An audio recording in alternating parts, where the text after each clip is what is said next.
السلام علیکم ورحمۃ اللہ وبرکاتہ۔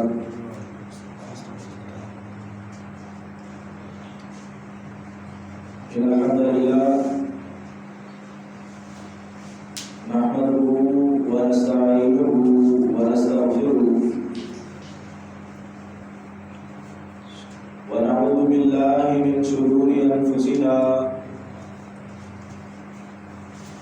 ومن سیئات اعمالنا من يهده الله فلا مضل له ومن يضلله فلا هادي له ونشهد أن لا إله إلا الله وحده لا شريك له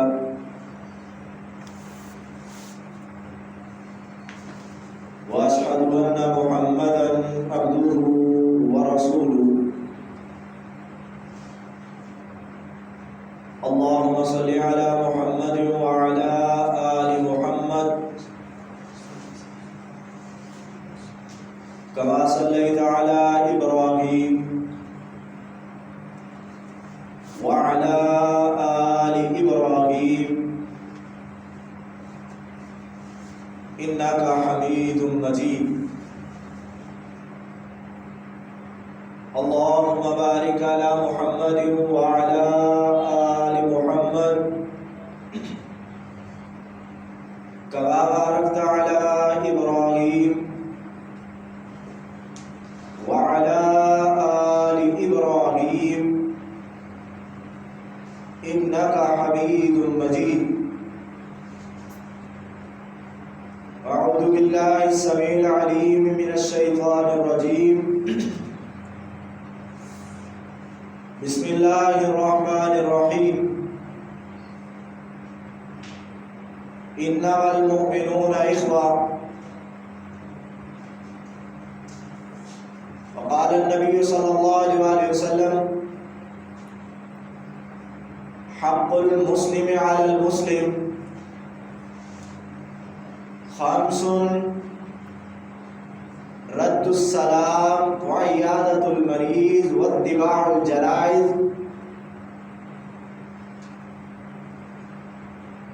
وإجابة الدعوة۔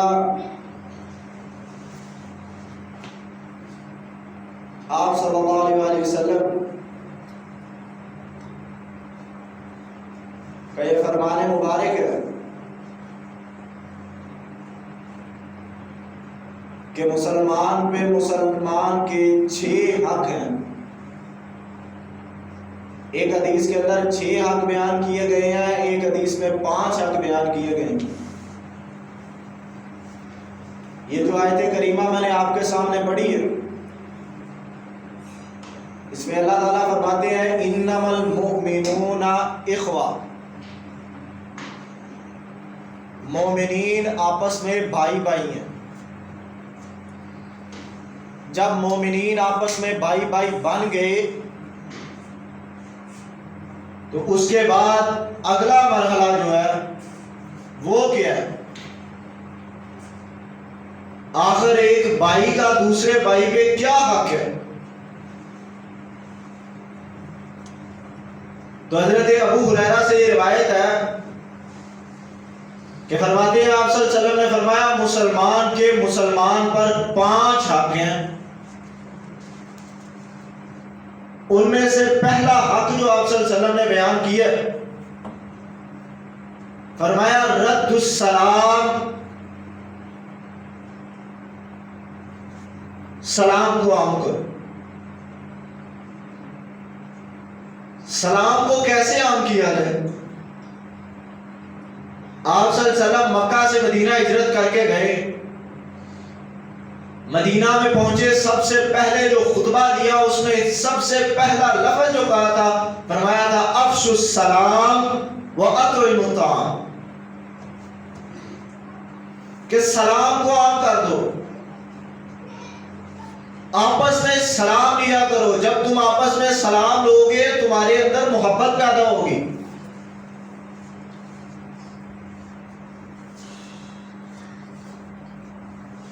صحابہ کا یہ طرز عمل تھا کہ وہ جب رستے میں جا رہے ہیں، رستے کے اندر ایک دیوار آ گئی ہے، ایک درخت آ گیا ہے کہ وہ تھوڑا سا ہٹ کے انہیں جانا پڑنا ہے، ایک سے ابھی دوسری طرف جائے گا، دوسرا اس کی دوسری سائڈ پہ جائے گا، تو وہ جانے سے پہلے بھی سلام لیا کرتے تھے، اور جو ہی درخت کے گزر کے پھر ساتھ ملتے پھر کہتے السلام علیکم، یعنی اتنا وہ ایک دوسرے سے سلام کہتے، اتنی سلام کو عام کرتے۔ آپ صلی اللہ علیہ وسلم نے مدینے میں سب سے پہلے خطبے میں یہ کہا تھا افشوا السلام، سلام کو عام کرو۔ اور یہ حدیث ہے، آپ صلی اللہ علیہ وسلم نے فرمایا قیامت کے قریب لوگ صرف اپنے جاننے والوں کو سلام کریں گے، جس کو وہ جانتا ہوا، جس سے کوئی مفاد ہوا، جو اس کا بڑا قریبی ہوا، جس کے ساتھ تعلق ہوا، اس سے سلام لے لی، جسے نہیں جانتا، جس کے ساتھ تعلق نہیں، جس کے ساتھ تھوڑا بہت جھگڑا، اس سے سلام لینا چھوڑ دیا۔ فرمایا قیامت کی نشانیوں میں سے ایک نشانی یہ بھی ہے کہ لوگ صرف اسے سلام کریں گے جسے وہ جانتے ہوں، دوسرے آدمی کو سلام نہیں کریں گے۔ آج یہ نشانیاں پوری ہو رہی کہ کیسے ہم ایک دوسرے سے بھائی بھائی سے سلام لینا گوارا نہیں کرتا، اسے یہ پسند ہی نہیں ہے کہ میں اس سے سلام لے لوں، اتنا بغض ہے اندر، دلوں کے اندر بغض بھر گیا۔ اور یہ آپس میں محبت پیدا کرنے کا بڑا ایک آسان فارمولہ ہے، بڑا ایک آسان طریقہ ہے کہ آپ گزر رہے ہیں کسی کے ساتھ، بڑا ہی آپ کو بغض ہو، آپ کو غصہ ہو، یا اس کا آپ کے اوپر غصہ ہو، آپ اسے ایک بار کہیں گے السلام علیکم، اور جب گزر جائیں گے تو وہ آدمی کے دل میں آئے گا صحیح کہ یار شاید یہ بھول گئے، شاید اس کے دل میں اب میرے بارے میں کوئی ایسی چیز نہیں ہے، یہ سلام لے کے جا رہا ہے، خود مجھ سے بات کر رہا ہے۔ پہلا حق، ہر آدمی سوچے کیا ہم یہ حق ادا کر رہے ہیں؟ اللہ تعالیٰ اپنے حق معاف کر دیں گے، اگر وہ چاہیں گے حقوق اللہ معاف ہو سکتے ہیں، لیکن اللہ تعالیٰ بندوں کے حقوق معاف نہیں کریں گے جب تک وہ بندہ خود آپ کو معاف نہ کرے۔ کیا یہ آج ہم اپنے بھائی کا حق ادا کر رہے ہیں؟ ہم سلام کہہ رہے ہیں، اور اگر کوئی کہہ دے کسی سے سلام لے لے، آگے والا جواب دینا گوارا نہیں کرتا، کہتا ہے اس کی کیا سلام، اسے میں کیا جواب دوں۔ ایسی ہمارے معاشرے میں یہ وبا پھیل گئی۔ حق المسلم علی المسلم خمس رد السلام وعیادت المریض، دوسرے نمبر پہ جو حق بیان کیا، آپ صلی اللہ علیہ وسلم نے فرمایا مریض کی عیادت کیا کرو۔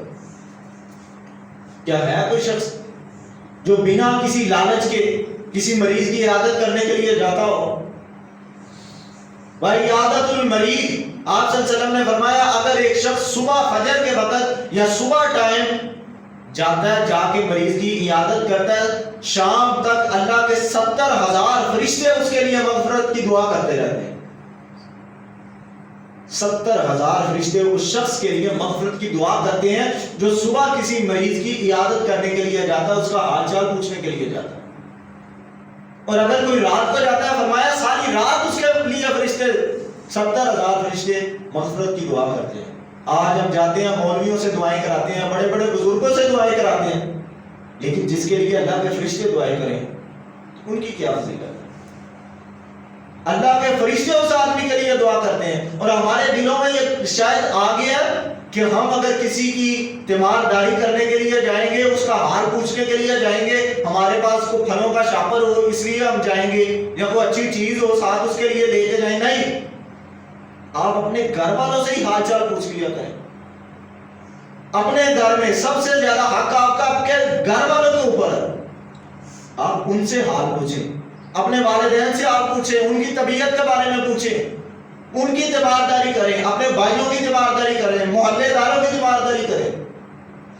اور ایک حدیث کے اندر قیامت والے دن آئے گا ایک شخص اللہ کے سامنے، اللہ تعالیٰ کہیں گے او بندے میں بڑا بیمار تھا، تو نے میری تیمارداری کیوں نہیں کی؟ وہ شخص بڑا حیران ہوگا، پریشانی کے عالم میں کہے گا اللہ آپ کی شان یہ ہے ہی نہیں کہ آپ بیمار ہو سکے. آپ کیسے بیمار ہو گئے؟ اللہ تعالیٰ کہیں گے تیرے محلے میں، تیرے گھر میں، تیرے قریب ایک شخص بیمار پڑا تھا اور تو پوچھنے کے لیے نہیں گیا کہ اس کی طبیعت کیا، اس کا حال کیا. اگر تو وہاں چلا جاتا تو اس جگہ پہ مجھے پا لیتا. اتنی فضیلت ہے کہ اللہ تعالیٰ کہیں گے کہ تو مجھے میری تیمارداری کرنے کے لیے نہیں گیا. اور تیمارداری جب کسی کے لیے کرنے جائیں، کسی کے گھر پہ جائیں، تو ان چیزوں کا خاص خیال رکھیں. اسلامی تعلیمات ہمیں یہ نہیں سکھاتی کہ آپ جائیں اور اتنی دیر تک بیٹھے رہیں جب تک اگلا کھانا لے کے آ جائے، کہ اسے کھانا کھلایا جائے، پانی پلایا جائے. نہیں، آپ اس کی تیمارداری کرنے کے لیے آئے، اس پہ بوجھ بننے کے لیے نہیں آئے. کہ اگر کوئی بیمار ہو گیا، اس پہ بوجھ اتنا آ گیا کہ گھر والوں کا خرچے اتنا ہو گیا کہ جو بھی آتا ہے اسے پانی پلانا پڑتا ہے، اسے کھانا کھلانا پڑتا ہے. یہ اسلامی تعلیمات نہیں ہے. آپ اسے حوصلہ دینے کے لیے جائیں، اسے بتائیں کہ یار تو ٹھیک ہو جائے گا، اللہ کی رحمت ہوگی تیرے اوپر، تو جلدی شفا یاب ہو جائے گا. نہ کہ اس کے اوپر بوجھ بڑھائیں. اکثر عورتیں اگر کسی کی تیمارداری کرنے کے لیے چلی جاتی ہیں تو ان کا ریاکشن کیا ہوتا ہے؟ وہ کہتی ہیں جی یہ بزرگ جو ہے نا، یہ بابا جو ہے، یہ دیکھو آج اتنا بیمار ہو گیا، اس کی آنکھوں کی رنگت دیکھو، اس کی آنکھیں زرد ہو گئی ہیں، یہ ہو گیا، وہ ہو گیا.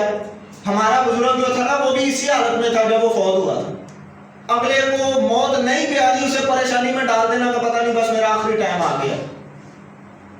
یہ چیزیں نہیں، اسے حوصلہ دینا ہے کہ یار تو ٹھیک ہو جائے گا، اللہ تجھے شفا دے گا. آپ صلی اللہ علیہ وسلم نے ایک دعا بتائی ہے کہ اگر کوئی شخص، اس کا گھر والا یا کوئی بھی اس کے لیے یہ دعا کرتا ہے جو بیمار ہوتا ہے، اگر اس بیماری کی وجہ سے اس کی موت نہ لکھی ہو، وہ جتنی بھی بڑی بیماری ہو، اللہ اسے شفا دے دے گا. اتنی فضیلت ہے، اتنا شان ہے، اتنی مقام ہے. صرف کیا کہ آپ نے جانا ہے اور جا کے تیمارداری کرنی ہے. اس سے پوچھنا ہے کہ یار تیرا حال کیا ہے، تیری طبیعت کیسی ہے، تو بیمار تھا، اب تیری طبیعت کیسی ہے، بس اتنا پوچھنا ہے. اور آپ کے لیے اللہ کے نبی نے اتنی فضیلت بیان کی ہے. ایک بار صبح کے وقت اللہ کے نبی فجر کی نماز کے بعد بیٹھے ہیں، صحابہ سے کچھ چیزیں پوچھی کہ فلاں کام آج کس نے کیا، فلاں کام کس نے کیا. سب صحابہ خاموش ہیں. اور ان میں سے ایک چیز یہ بھی پوچھی کہ آج کوئی ہے جس نے تیمارداری کی ہے کسی مریض کی. تو ان میں سے حضرت ابو بکر نے ہاتھ اٹھایا. اللہ کے نبی جی میں نے. فرمایا ابو بکر مجھے پتا تھا یہ سب کام صرف تو ہی کر سکتا ہے، مجھے یقین تھا کہ تو نے کوئی اور کسی نے یہ کام کیا ہو یا نہ کیا ہو، ابو بکر تو نے یہ کام ضرور کیا ہوگا. تیسرے نمبر پہ مسلمان کا مسلمان پہ جو حق ہے وہ ہے اتباع الجنازہ، جنازہ پڑھنا. اب جنازہ کیسے پڑھنا ہے، کس کا پڑھنا ہے، یہ ہمیں اللہ کے نبی نے بتایا. آپ صلی اللہ علیہ وسلم بیٹھے ہیں، جو ایک یہودی کا سامنے سے جنازہ گزر رہا، فوراً کھڑے ہو گئے. جنازہ کس کا؟ یہودی کا. اللہ کے نبی بیٹھے ہیں، پیغمبر ہے، خاتم النبیین ہے، جنازہ سامنے سے یہودی کا گزر رہا ہے، لیکن اپنی جگہ سے کھڑے ہو گئے. صحابہ کہنے لگے اللہ کا نبی یہودی کا جنازہ ہے. فرمایا میرے صحابہ انسانیت کے ناطے مجھے کھڑا ہونا پڑ رہا ہے، اور جب بھی جنازہ گزرے تم بیٹھے نہ رہا کرو. جنازہ پاس سے گزر ہے، لوگ لیٹے ہیں، بیٹھے ہیں، ان کو پرواہ کوئی نہیں، جن کا مر گیا وہ خود لے کے جا رہے ہیں، کوئی پتہ نہیں. آپ صلی اللہ علیہ وسلم نے ہمیں تربیت یہ کی ہے، ہماری تربیت یہ ہے کہ جب جنازہ گزر ہو تم نے بیٹھنا نہیں، کھڑے ہو جانا. اس کے ادب کے اندر، اس کے استقبال کے اندر تم نے کھڑے ہو جانا. اور یہ بھی فرمایا کہ جب جنازہ جا رہا ہو جنازے کے آگے آگے نہیں چلنا، اس کے پیچھے رہنا. آج ہم میں سے اکثریت لوگ آگے آگے بھاگ رہی ہوتی، جنازے کے پیچھے رہنا ہے.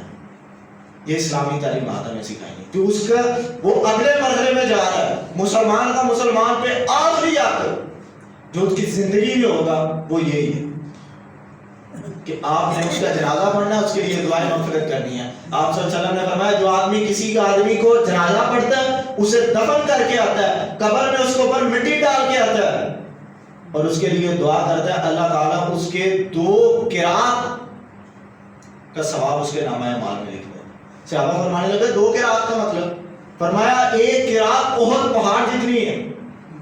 اور احد پہاڑ کتنا بڑا ہے، جو لوگ سعودیہ گئے انہیں پتہ ہے کہ پورے مدینہ کے بیک کے اوپر احد پہاڑ ہے، پورے مدینے کی بیک کے اوپر ایک اکیلا پہاڑوں پر پہاڑ. آپ صلی اللہ علیہ وسلم نے فرمایا جو آدمی کسی کا جنازہ پڑھتا ہے اسے دفنا کے آتا ہے اسے 2 پہاڑ یعنی 2 قرات کا ثواب ملتا ہے, اور اگر کوئی شخص صرف جنازہ پڑھ کے واپس آ جاتا ہے اسے 1 قرات کا ثواب ملتا ہے. آج ہم دیکھیں کیا ہم جنازے پڑھتے ہیں اور جنازے کس نیت سے پڑھتے ہیں کہ ہمارے دلوں میں یہ چیز ہوتی ہے کہ ہم جس کا مرا اس کے سامنے جائیں, جلدی جلدی اسے پتا چلے کہ میں جنازہ پڑھنے کے لیے آیا ہوں تاکہ کل کو جب میرا مرے یہ آدمی بھی جنازہ پڑھنے کے لیے آئے, صرف اس نیت سے. ویسے ہی ہم بیٹھے ہوتے ہیں مر کے چارپائی کے پاس بیٹھے ہوتے ہیں, چارپائی اٹھاتے ہیں آ کے جنازہ پڑھنا شروع کر دیتے ہیں, نہ وضو نہ کوئی اور چیز, جنازہ پڑھ کے ختم. جنازے کا کون سا وضو ہوتا ہے؟ ہمارے دلوں میں یہ چیز آ گئی ہے کہ کوئی نہیں, جنازے کا کوئی وضو نہیں ہوتا, ایسے ہی پڑھتے ہیں کیونکہ کون کوئی دیکھ رہا ہے, وہ مردہ دیکھ تو نہیں رہا کہ ہم اس کے لیے کیا کر رہے ہیں, اسے کیا پتا. آج ہم نے جنازوں کو بھی مذاق بنا دیا. یہ بھی ہمیں ہمارے دلوں میں یہ چیز بھی نہیں آتی کہ یار یہ مر گیا اس مٹی میں چلا جائے گا. آج یہ اپنے کسی چیز کا مالک نہیں ہے, آج یہ محتاج ہو گیا, ہمارے کندھوں پہ اٹھا کے یہ جا رہا ہے کہ خود چل کے قبرستان تک نہیں جا سکتا. ہم نے اس کے سارے جسم کی صفائی کی ہے, اس کو نہرایا, اس کو کفن پہنایا, سب کچھ ہم نے کیا ہے. آج یہ کچھ کرنے کے قابل نہیں ہے. آج ہی ہم کچھ کر لیں کہ یار اگر یہ اس جگہ پہ آ سکتا ہے کل وہ ہم بھی اس جگہ پہ آنے والے ہیں, ہمیں بھی موت آئے گی, ہم بھی مر جائیں گے, اس دنیا سے چلے جائیں گے. اگر ہمارے پیچھے والوں نے بھی ہمارے ساتھ ایسے ہی سلوک کیا تو پھر کیا ہوگا؟ اگر وہ بھی بغیر وضو کے جنازوں کے اندر شامل ہو گئے ان کو پھر کیا ہوگا؟ قبرستانوں میں لوگوں نے وضو کرنے کی جگہ نہیں ہے, وہ کہتے ہیں ایسے ہی چلو جی کوئی بات نہیں, مسجد میں آنا تو چلو سامنے ٹوٹیاں وضو کرنا پڑ جاتا ہے, ورنہ مسجد میں آ کے بھی وضو کوئی نہ کرے. اتنی زحمت نہیں ہم کرتے. اور اگر مولوی تھوڑا سا لمبا جنازہ پڑھا دے, پہلے تو مولوی پڑھاتے ہی نہیں ہے, جب تک ان کا اپنا نہ مر جائے اتنا لمبا جنازہ نہیں پڑھاتے. اگر کوئی پڑھا دے تو پیچھے سے باتیں, پیچھے سے لوگ برا بلا کہنا شروع کر دیتے ہیں, مولوی صاحب آج یہی کم رہ گیا, ہم نے یہی جنازہ پڑھنا ہے, اتنا لمبا آپ نے کر دیا, اس کو جنت پہنچا کے چھوڑو گے. ایسے ایسے باتیں کرتے ہیں. حالانکہ آپ صلی اللہ علیہ وسلم بڑے بڑے لمبے جنازے پڑھایا کرتے تھے. کوئی آدمی ہے دعائیں دیکھے تو صحیح, کتنے اتنے لمبے جنازے اللہ کے نبی صلی اللہ علیہ وسلم نے پڑھائے, ان کی مغفرت کی دعا کی ہے. مسلمان کا آخری حق آپ نے جو ادا کرنا اس کی زندگی کے اندر وہ یہی ہے کہ آپ نے اس کا جنازہ پڑھنا, اس کے لیے دعا کرنی ہے, مغفرت کی دعا کرنی ہے کہ اللہ اسے معاف کر دے. اور آپ کے کہنے سے کوئی فرق نہیں پڑنے والا. لیکن اگر 40 مومن ایک شخص کی جنازے کے اندر آ جاتے ہیں, 40 توحید پرست آدمی ایک شخص کے جنازے کے اندر آ جاتے ہیں اور اس کی مغفرت کی دعا کرتے ہیں, اللہ تعالیٰ اس شخص کو معاف کر دے. آج ہمارے جنازوں میں بڑے بڑے لوگ ہوتے ہیں, لیکن ان میں سے کتنے لوگ ہیں جو توحید پرست ہیں, کتنے لوگ ہیں جو نمازی ہیں, کتنے لوگ ہیں جو وضو کے ساتھ جنازہ پڑھ رہے ہیں؟ اللہ ماشاءاللہ بہت کم لوگ ایسے ہوتے ہیں. قبر کے اوپر کھڑے ہو کے ہم نے دعائیں شروع کر دی, ہم نے مٹی ڈالنے کے لیے دیر لگا دی, بڑا بڑا کام کرتے ہیں, لیکن جنازہ تھوڑا سا لمبا ہو جائے, اتنا لمبا جنازہ, لیکن پتہ ان کو چلتا ہے اس وقت جس گھر کا وہ مردہ ہو اس کے پاس جا کے اس سے سوال کیا کریں کہ یار آج مولوی نے اتنا لمبا جنازہ پڑھا دیا, تجھے بھی برا لگا. اس کے بیٹے سے سوال کریں, اس کی بیٹی سے سوال کریں, اس کی بیوی سے سوال کریں, ان سے پوچھیں کہ آج تمہارے باپ کا جنازہ تھا, تمہارے بھائی کا جنازہ تھا, تمہارے بیٹے کا جنازہ تھا, مولوی نے جنازہ اتنا لمبا پڑھا دیا, مولوی سے بات تو کر. وہ نہیں کرے گا, اسے تکلیف ہوتی ہے, اسے پتا ہوتا ہے کہ یہ جنازہ آج جو اس نے مولوی نے دعا کی ہے, یہ عالم نے دعا کی ہے, یہ اس کے فائدے کے لیے, وہ نہیں کرے گا. لیکن باتیں بنانے والے پیچھے سے باتیں کریں گے. یہ مسلمان کا حق ہے, اسے کم از کم آپ حق سمجھ کے ادا کریں, نہ کہ یہ سمجھ کے کہ یہ میرا رشتہ دار ہے صرف اس لیے اس کے جنازے پہ جانا, دوسرے کے جنازے پہ نہیں جانا. اس نے ساری زندگی میرے ساتھ ایسے کیا, بڑا برا سلوک کیا, میں تو اس کے جنازے پہ نہیں جاؤں گا. یہ ہماری بات ہے کہ یہ مسلمان, یہ ہمارے اندر مسلمانی. اللہ وہ ہمارے نبی جو تھے انہوں نے ایک عبداللہ بن ابی منافق کا جنازہ پڑھا دیا, اس کا جنازہ پڑھا دیا. آج ہم کیا کرتے ہیں کہ اپنے بھائی کا جنازہ پڑھنے کے لیے تیار نہیں. بچپن سے ساتھ کھیلے ہیں، ساتھ پلے بڑے ہیں، ساتھ سب کچھ کیا ہے، لیکن جب بھائی مر گیا تب اس کی جا کے شکل دیکھ دی. بڑے ہو گئے، اتنے اختلافات اپنے دلوں میں ڈال دیے، اتنا بغض اپنے دل میں بھر لیا کہ اسے ملنے کے لیے تیار نہیں ہے. ہم کیا کہتے ہیں کہ اس نے میرے ساتھ ایسا کیا، اس نے ہمارے ساتھ یہ سلوک کیا، اس نے ہمارے ساتھ یہ پروپیگنڈا کیا. اس کا عمل وہ خود جواب دے گا، آپ کو اس سے سوال نہیں ہوگا. اس کا سوال آپ سے نہیں ہوگا، آپ کا سوال ہوگا کہ اگر تو نے تیرے ساتھ اس نے برا کیا تھا، تو بتا تو نے کون سا اچھا کیا، کیا کام ہے جو تو نے اچھا کیا. اور چوتھا جو ایک مسلمان کا مسلمان کے اوپر ہے کہ جب کوئی چھینک مارے اس کا جواب دے. اب چھینک کا جواب کیسے دیا جائے؟ بچوں کو پتا ہے، لیکن بڑے آدمی اس سے جا کے سوال کریں اسے پتہ ہی نہیں کہ چھینک کا جواب کیسے ہے. بڑا ہم لوگوں نے ایک ٹرینڈ بنایا ہوا ہے کہ جی بس شکر الحمدللہ، حالانکہ شکر کا لفظ بھی اپنی طرف سے ایڈ کیا ہوگا. الحمدللہ جب ایک آدمی چھینک مارتا ہے الحمدللہ، سننے والا یرحمک اللہ، اور جس نے چھینک ماری ہوگی وہ یہدیکم اللہ ویصلح بالکم، یہ پڑھے گا. یہ اسلامی تربیت ہے. اور سائنسی ایجاد آج ہمیں بتا رہی ہے، سائنس ہمیں بتا رہی ہے کہ جب ایک آدمی چھینک مارتا ہے، ابھی چھینک مارنے لگتا ہے، چند سیکنڈ کے لیے اس کے پورے جسم کے اعضاء رک جاتے ہیں. پورے جسم کے اعضاء، نہ اس کا دل کام کرتا ہے، نہ اس کے گردے، نہ جگر، کوئی چیز کام کرتی نہیں ہے. جب اسے چھینک آتی ہے، جب چھینک اسے چلی جاتی ہے، وہ چھینک کو مار لیتا ہے، پھر وہ اللہ کا شکر ادا کرتا ہے الحمدللہ کہ اللہ تیرا شکر ہے تو نے مجھے یہ زندگی دوبارہ دی. یہ اسلام نے ہمیں ایسے نہیں بتا دیا. الحمدللہ کو ایسے مقصد نہیں کہ الحمدللہ کا پتہ ہی نہیں کیوں کا، اللہ کا شکر ادا کرنے کے لیے کیا کہ اللہ یہ زندگی جو میری امانت ہے، تیری جو ایک امانت کے طور پہ تو نے مجھے دی ہے، اللہ تو نے چند سیکنڈ کے لیے، ایک آدھ سیکنڈ کے لیے تو نے مجھ سے یہ واپس لے لی، اور مجھے جب واپس کیے میں تیرا شکر ادا کرتا ہوں، الحمدللہ تجھے کرتا. یہ سائنس ہمیں بتا رہی ہے، لیکن اسلام نے آج سے 1400 سال 1500 سال پہلے ہمیں بتا دی ہے کہ آپ نے اللہ کا شکر کیسے ادا کرنا. پانچواں حق جو ایک مسلمان کا مسلمان کے اوپر ہے وہ اجابت الدعوہ، کہ جب کوئی آدمی کسی کو دعوت دے اس کی دعوت کو قبول کرے.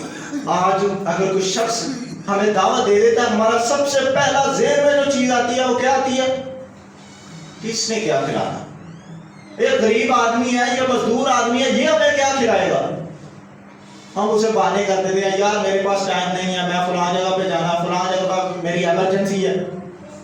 اگر ہم کہہ بھی دیں تو اینڈ ٹائم کے اوپر، وقت کے اوپر آ کے ہم اسے پھر انکار کر دیتے ہیں، یار میرے گھر میں ایمرجنسی بن گئی. صرف کیا وجہ کہ اس کے گھر میں چلے بھی گئے، اس نے کیا کھلایا. لیکن وہی دعوت اگر کوئی ایم این اے، کوئی ایم پی ہے، کوئی چودھری دے کہ تو نے آج ہمارے گھر میں کھانا کھانا، ہم وقت سے آدھا گھنٹہ پہلے پہنچ جائیں گے. کہ چودھری صاحب نے ہمیں دعوت دی ہے، ہم کھانا کھانے کے لیے اس کے گھر میں جا رہے ہیں. یہ مسلمان کا مسلمان پہ آ کے، چاہے کوئی غریب ہے، امیر ہے، کوئی بھی ہے، وہ آپ کو دعوت دے، دعوت قبول کرنا آپ پہ فرض ہے. بغیر کسی شرعی عذر کے آپ اس کی دعوت کا انکار نہیں کر سکتے. کوئی شرعی عذر ہوگا، آپ کو وہ بڑی مجبوری بن جائے گی، بہت زیادہ آخری حد تک مجبوری بن جائے گی، پھر آپ اسے انکار کر سکتے ہیں، ورنہ آپ کسی دعوت دینے والے شخص کو انکار نہیں کر سکتے.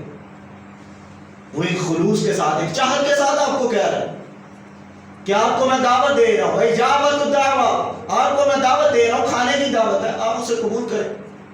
اور ابھی میں نے ذکر بھی کیا پہلے کہ نبی صلی اللہ علیہ وسلم نے جب مدینہ میں جا کے پہلی بات کی تھی افشوا السلام، اور دوسرے نمبر پہ فرمایا تھا اطعموا الطعام، آپس میں کھانے کھلاؤ.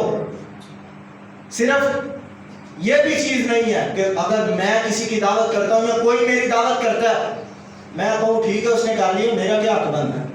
فرمایا آپس میں کھانے کھلاؤ. جب تم لوگ آپس میں کھانے کھلاؤ گے، تمہارے درمیان جو بھی اختلاف ہوگا، جو بھی تمہارے درمیان میں بغض اور کینہ ہوگا، وہ ختم ہو جائے گا. جب تم لوگ ایک دسترخوان پہ بیٹھو گے، ایک جگہ پہ بیٹھ کے کھانا کھاؤ گے، ختم ہو جائے گا. لیکن آج یہ چیز بھی بڑی عام ہے ہمارے معاشرے کے اندر. یہ بھی ایک بڑی عام چیز پائی جاتی ہے کہ اگر کوئی شخص آج دعوت کرنی ہے، وہ صبح کال کرے کہ یار تیری دعوت ہے آج شام میری طرف، تو آگے سے کیا جواب ملتا ہے؟ اب میرے پاس ٹائم نہیں ہے، تجھے اب یاد آیا؟ ساری دنیا کو تم نے دعوت دے دیا، مجھے اب دے رہا ہے، میرے پاس ٹائم نہیں ہے. وہ جب بھی دعوت دے، چاہے ایک لمحے پہلے آپ کو دعوت دے، کھانے کی دعوت ہو، کوئی چیز ہو، سادہ پانی پلانے کے لیے آپ کو دعوت دے، آپ کا حق بنتا ہے کہ اس کی دعوت کو قبول کریں. یہ نہیں ہے کہ کوئی بکرا کھلائے تو پھر اس کی دعوت کو قبول کر لیں، اور اگر کوئی سادہ کھانا کھلا دے، دال کھلا دے، تو پھر آپ کہیں نہیں جی اس کی کیا دعوت ہے. یہ چیز نہیں ہے، یہ آپ کا ایک دوسرے پہ حق ہے. ہم سب مسلمان ہیں، ہمارے نبی نے ہماری تربیت کی ہے، ہمیں ایک اسلامی اصولوں کے مطابق زندگی گزارنی ہے. کل کو ہم سے یہ زندگی کا سوال ہوگا، ہم سے پوچھا جائے گا تو نے یہ سانس لیا، ایسے زندگی گزاری، کس طریقے کے ساتھ گزاری ہے، یہ ہم سے پوچھا جائے گا.